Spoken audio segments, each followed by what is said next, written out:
primeira pergunta colocada pelo Gabriel foi: como a sociedade influencia? De que maneira a sociedade pode influenciar e intervir acerca dos conteúdos dos vários veículos? Todos os lutadores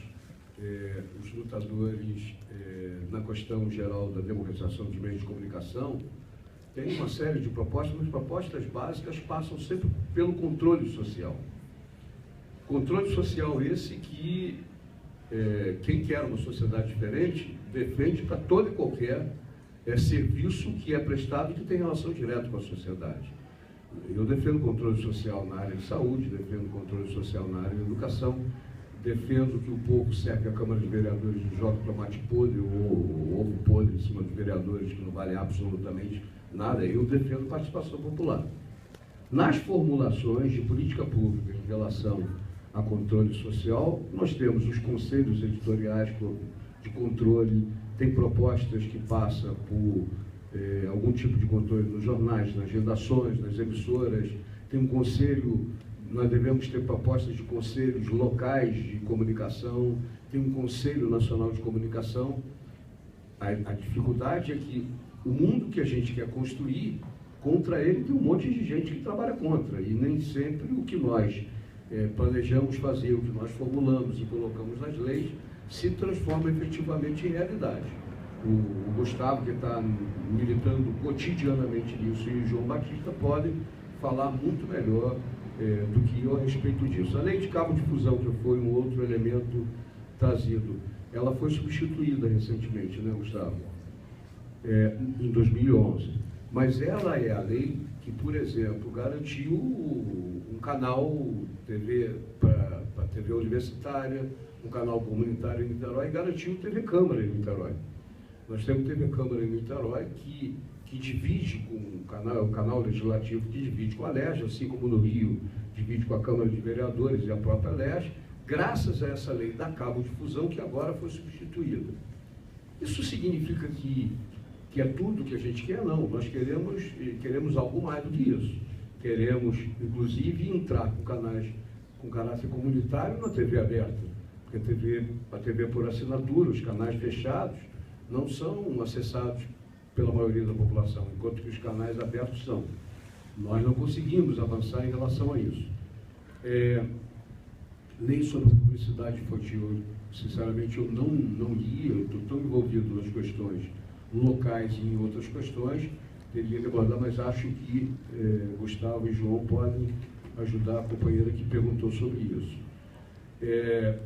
Canal de cidadania, nós travamos uma batalha com não apenas a bancada do PSOL na Câmara, mas também Leonardo Giordano, Bruno Lessa e outros vereadores da base do governo, até porque a gente é minoria, para que o próprio presidente da Câmara, em nome do poder, pressionasse o prefeito Rodrigo Neves, e o memorando que tinha uma data limite para ser, o ofício que tinha uma data limite para ser encaminhado, manifestando o desejo de ter, Niterói fez. Isso significa que nós vamos ter canal de cidadania funcionando? Não. Nós sabemos que ter uma lei que ampara a gente ter TV Câmara, para a Câmara de Niterói, ter TV comunitária, ter TV universitária, etc., etc., para que ela se transforme em realidade, depende de grana. E, por exemplo, nós temos grandes dificuldades para conseguir a alocação de recursos para a TV Câmara de Niterói, por exemplo, ter mais conteúdo do que ela tem. Achamos que uma TV do canal legislativo, ela deveria prestar mais serviço à sociedade do que presta, e não ser apenas uma reprodutora das sessões, que já é grande coisa, e muito menos ser instrumento de propaganda de vereador. Na realidade, nós gostaríamos que nós tivéssemos programas de debate, assim como na TV comunitária, programas de debate que sustentassem a discussão no seio da sociedade de temas que são caros para essa mesma sociedade. Depois a gente vai tentar participar, Maurício, do seminário sobre ocupação do canal de cidadania e como transformar a gente que viveu várias batalhas para manter vivo o canal comunitário de Niterói, e sabemos as dificuldades para a manutenção dele, funciona ainda no IACS, né? Está na educação física. Está na educação física. Pois é, nós sabemos as dificuldades para tirar do papel, temos dificuldade na Câmara de Vereadores, que tem 54 milhões de orçamento para 2015, O que dirá para nós mantermos um canal, a vida num canal comunitário, que em boa parte é feito a partir da militância e da dedicação de pessoas voluntárias, né? Então isso é transformar em realidade algo que é nosso sonho, nosso desejo, nem sempre é fácil, aliás, quase sempre é muito difícil. Produção de conteúdo nacional eu vou deixar para depois a pergunta do Gustavo, eu anotei de maneira simplificada e perdi aqui. O que você perguntou mesmo, Gustavo? Como é que vocês veem a participação, né, como enfrentar, do ponto de vista popular, essa grande mídia, e como é que vocês veem a participação, essa criação desses novos veículos, como novos, não tão novos, mas que fazem com que a Carta Capital mais consolidada no Brasil de fato? Eu posso estar desatualizado. O Gustavo depois me ajuda nos erros que eventualmente eu cometi de análise. Brasil de Fato é um jornal sustentado pelo MST. O MST tem com todo respeito ao significado da luta do MST, com a qual eu me solidarizo desde sempre. Hoje, com o governo do PT, o MST é até bem mais aceito. Antigamente ele era muito mais odiado, ostensivamente odiado, do que é hoje, porque nós temos um governo do PT.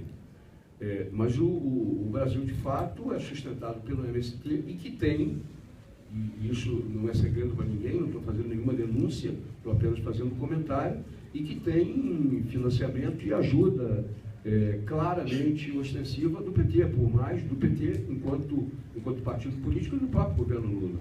Não são poucos os investimentos que sustentam as atividades do MST, e uma boa parte disso se volta para a própria formação, nos acampamentos, nas ocupações e na própria confecção e elaboração do jornal.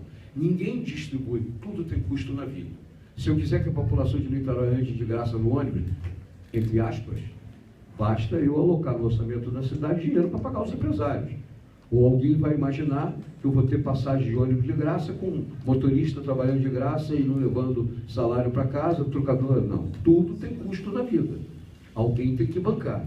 Se o jornal Brasil de Fato está sendo distribuído gratuitamente e com um belo conteúdo, um monte de matérias, isso é bom para a democracia, etc., mas alguém está bancando. Esse alguém é o MST e por trás do MST tem o próprio governo.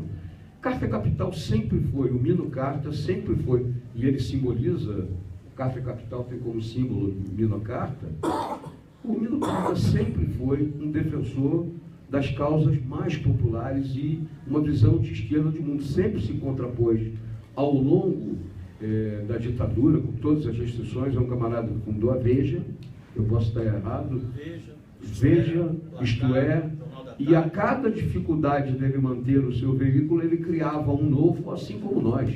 Se o pessoal amanhã for à falência, nós criamos um outro instrumento de luta para continuar lutando.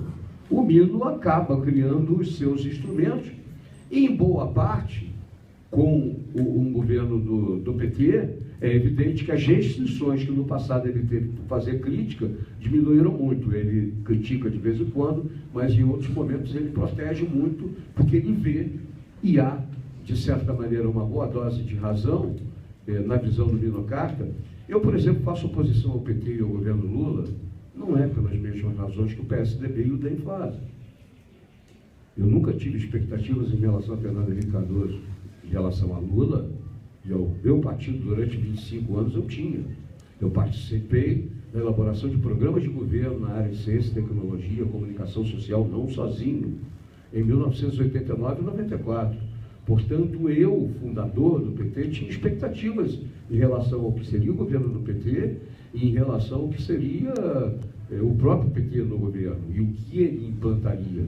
Se a gente lê as propostas de programa de governo do Lula em 1989 e ver o que Lula fez, melhorou a vida de uma parcela pobre da população? Melhorou.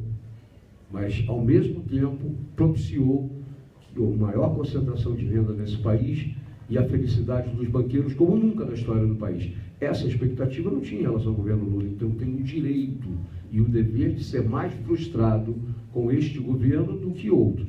O que o Mino Carta faz? Ele permanentemente olha o renascimento e o crescimento da visão discriminatória que se tem em relação ao PT e ao próprio Lula, enquanto presidente operário que chegou à presidência da República. Eu não tenho nenhum problema do Lula ser um operário e ter chegado à presidência da República. O DEM e o PSDB têm. Porque o PT pegou os grotões do PSDB e do DEM, pegou para ele, com Bolsa Família, com uma série de programas, eletrificação rural, melhoria da qualidade de vida, numa série de coisas, congelamento de impostos ou diminuição de impostos para a cesta básica, uma série de coisas que melhoraram de alguma maneira a vida das pessoas mais pobres e das economias de pequenos lugarejos do Brasil. Economia essa que foi movida em função dessas iniciativas. Então, os grotões foram capturados pelo PT. E pior, para o DEM e para os tucanos, é que os bancos também foram capturados pelo PT. Então, não há como eles deixarem de expressar, através da Folha de São Paulo, através da Veja nem se fala, através do Isto É, todo o seu rancor em relação a um grupo político, o Partido dos Trabalhadores, que chegou ao poder, e o Lino Castro, de certa maneira, tenta fazer o contraponto, apontando de maneira crítica o que é, eventualmente, na visão dele, excesso. É uma leitura que eu faço. Eu pego de graça o Brasil de Fato, consigo ver qual é a relação mais íntima e mais próxima do MST com o governo do PT, e leio o Lino Castro porque a revista tem uma visão que é diferente da visão expressa na Veja, no Isto É, nos demais veículos de comunicação. Mas eu acho que a nossa relação deve ser uma relação de apostar na educação do povo, para que o povo possa fazer a leitura de todos os meios de comunicação de uma maneira crítica. Assim como alguns de nós